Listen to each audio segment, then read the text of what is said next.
Good morning, student, or good morning to all of you. Now, today we are going to start the new chapter of 8th standard, chapter number first of history, India in the 18th century. Now, in this chapter, we will discuss about the introduction of this chapter, later Mughal, and causes of the decline of Mughal Empire. Mughal Empire.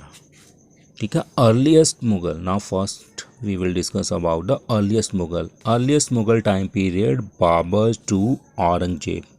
जब तक बाबर से लेकर औरंगजेब तक का राज रहा तो मुगल साम्राज्य काफ़ी पावरफुल था और काफ़ी दूर दूर तक फैला था, क्योंकि अर्लीस्ट मुगल्स जितने भी थे वो इस योग्य थे कि अपनी सत्ता को संभाल सकें और उसका विस्तार कर सकें. लेकिन औरंगजेब की मौत के बाद की हम बात करें कि वो इस योग्य नहीं थे कि आगे जाकर पूरे मुग़ल साम्राज्य को वो संभाल सके. नाउ लेटर मुग़ल में जितने भी औरंगजेब के बाद सक्सेसर हुए हैं, उनके आने के बाद मुग़ल साम्राज्य का बिल्कुल ही पतन हो गया, बिल्कुल ही खात्मा हो गया, क्योंकि सभी इस योग्य नहीं थे औरंगजेब जैसे कि पूरे साम्राज्य को वो संभाल सकें और पूरे साम्राज्य का विस्तार कर सकें. ठीक है, क्योंकि उनके आपसी मतभेद भी, लड़ाई झगड़े भी मुग़ल साम्राज्य के पतन का कारण बने और ज़्यादातर अंग्रेज़ों और नोबेल्स जो रईस लोग थे उनके हाथों की कठपुतली बन चुके थे और उनका जो अंतिम शासक था, जो लास्ट रूलर था, वो बहादुर शाह जफ़र था. तो मुग़ल साम्राज्य की अगर हम बात कर रहे हैं तो मुग़ल साम्राज्य में अर्लीस्ट जो टाइम पीरियड है वो बाबर टू औरंगजेब तक का है. तब के टाइम में मुग़ल साम्राज्य बहुत ही पावरफुल था और दूर दूर तक फैला था पूरे इंडियन सब कॉन्टिनेंट में. जब लेटर मुग़ल की बात आ जाती है तो यहाँ से ही मुग़ल साम्राज्य का बिल्कुल ही खात्मा होना स्टार्ट हो गया, उनका पतन होना स्टार्ट हो गया. Decline of the Mughal empire का मतलब ही यही है कि उनका वजूद ही मिट गया. So earliest Mughal time period Babur to Aurangzeb. And later Mughal में अगर हम देखें तो लेटर मुग़ल की शुरुआत होती है बहादुर शाह से. टाइम पीरियड 1707 टू 1712 और बाद में जितने भी उत्तराधिकारी हुए हैं उसके, जैसे जहांदार शाह, फारूक शायर,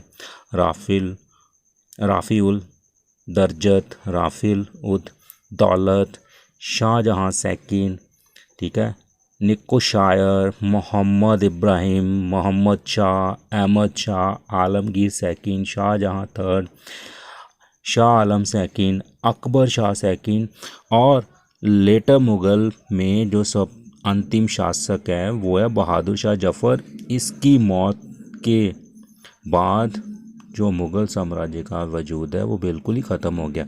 स्टार्टिंग होती है बाबर से, ठीक है, और जो सबसे लास्ट रूलर है वो है बहादुर शाह जफ़र, जिसकी मौत से मुग़ल साम्राज्य का बिल्कुल ही खात्मा हो गया.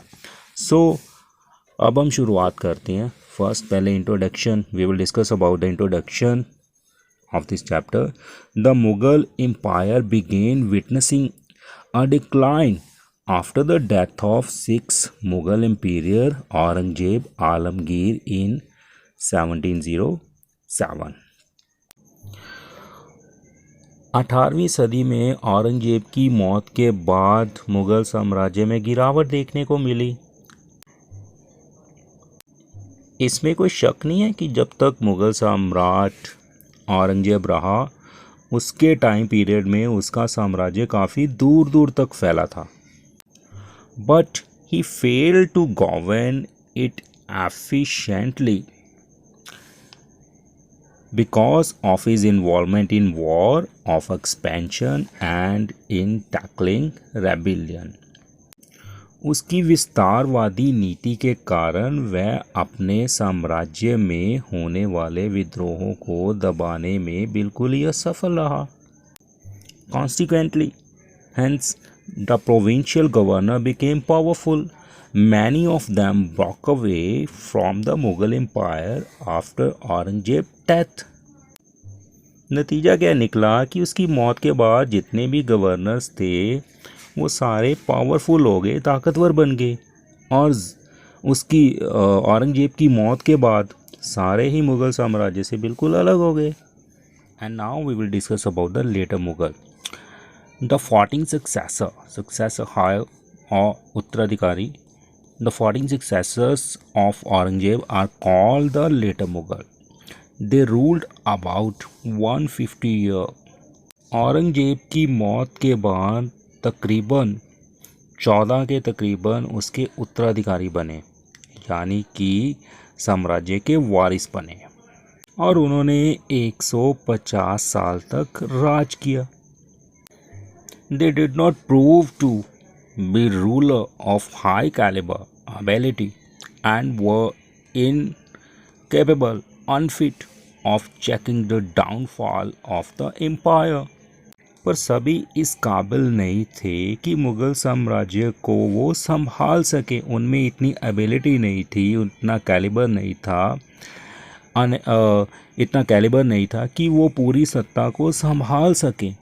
The later Mughals became tools in the hand of the nobles and the British nobles, rich aristocrat। मतलब कि जितने भी मुग़ल शासक थे, लेटर मुग़ल शासक थे, वो अंग्रेज़ों और रईस जादों के हाथों की कठपुतली बन चुके थे।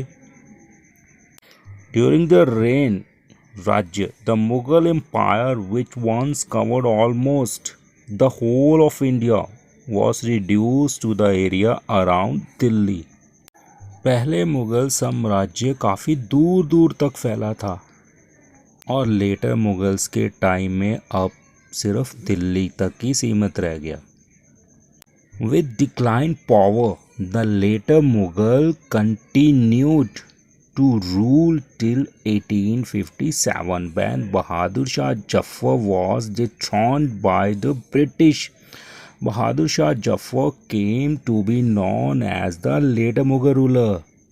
जब बहादुर शाह जफ़र को उसकी गद्दी से हटा दिया गया तो उसके साथ ही मुग़ल साम्राज्य लगभग ख़त्म हो गया और बहादुर शाह जफ़र को हम मुग़ल साम्राज्य का अंतिम शासक, लास्ट रूलर के नाम से जानते हैं, Bahadur Shah Zafar. And so now we will discuss about the causes of the decline of the Mughal Empire. Mughal साम्राज्य के बिल्कुल ख़त्म होने के कारण क्या थे? Okay. So now we will discuss about the main causes of the decline of the Mughal Empire. So first is wrong policies of the Aurangzeb. Aurangzeb की बनाई हुई गलत नीतियाँ। Under Aurangzeb, the Mughal Empire covered almost the entire Indian subcontinent. Aurangzeb's wrong policies and his war. Aurangzeb की बनाई हुई गलत नीतियां ही उसके साम्राज्य के ख़त्म होने का कारण बनी, क्योंकि औरंगजेब ने मुग़ल साम्राज्य को पूरे इंडियन सबकॉन्टिनेंट यानी कि भारतीय महाद्वीप में शामिल किया और उसकी बनाई हुई गलत नीतियां उसके पतन का कारण बनी। Aurangzeb wrong policies and his war for expansion in the Deccan adversely affected the administration of the large empire. Aurangzeb की बनाई हुई गलत नीतियाँ और उसकी बनाई गई विस्तारवादी नीतियों ने पूरे मुग़ल साम्राज्य और प्रशासन पर खासा प्रभाव डाला।